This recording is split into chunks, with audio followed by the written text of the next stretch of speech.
So earlier this year, we did a video on a brand new Bobcat loader.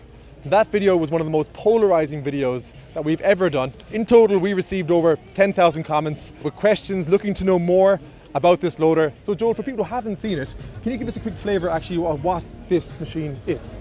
So this is the world's first all-electric compact track loader. And so what we did was we removed the diesel engine from a traditional loader and we rebuilt the machine. So this machine has essentially no fluids on it. It's all electric and it allows us to do all kinds of different things with that platform. Because the first question that we got on top of the video was, are Bobcat replacing diesel engines to go fully electric? Right. Am I right in saying this machine is to complement the existing range that you guys have? Yeah, exactly. We're going to build diesel hydraulic machines for a long time, but there are customers out there who are demanding these types of solutions. One big question that we were asked is, how come you decided to go fully electric? How come you didn't go for the diesel engine electric motor model? Yeah, and we talked about it with our design teams, and we looked at it, and we thought there's a lot of different things we could do if we went fully electric. So when you go fully electric, now software becomes a tool for us to be able to do different things. As an example, we have different work modes on this machine. There's an eco mode, which just preserves energy. There's a more we call a more normal mode, which is just for basic work. And then we even have a beast mode, so you can have full tractive effort to the drive. In terms of reliability, okay, when people hear of electric machines, they get a bit concerned. Will it stand up to the test of time? Is it going to lead to more problems in the future? First of all, this electric machine has 40% less parts than the traditional hydraulic diesel machine. Remember, there's no hoses, there's no fittings, there's no engine, no leaks. All of that is eliminated.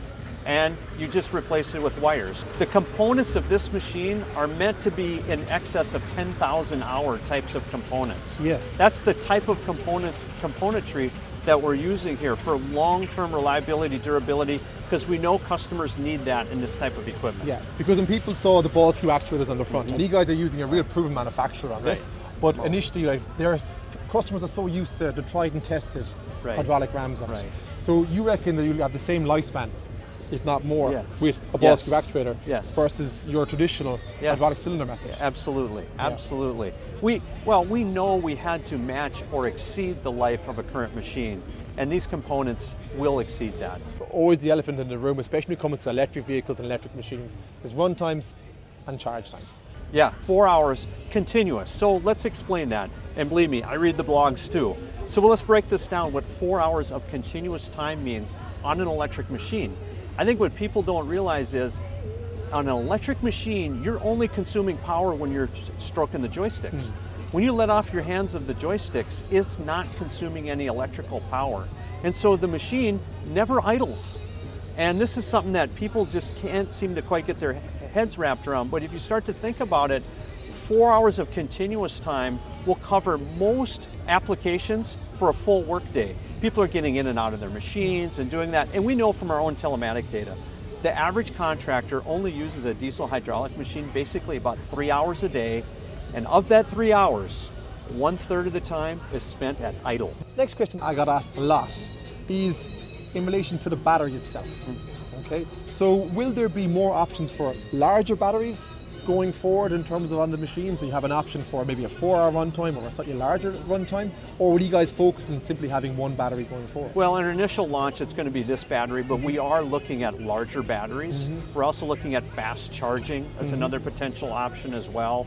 So it just depends on the application, what parts of the world this equipment's going to be worked in. What's really exciting about when you go down the all-electric route is the potential for the future, because everything can be coded and everything can be programmed, and we spoke inside about big horsepower engines and big machines. Right. Whereas you can have a smaller machine with quite a large battery power to give you the same sort of power output. Right. So typically in a hydraulic machine, what happens on lift is you become hydraulically limited.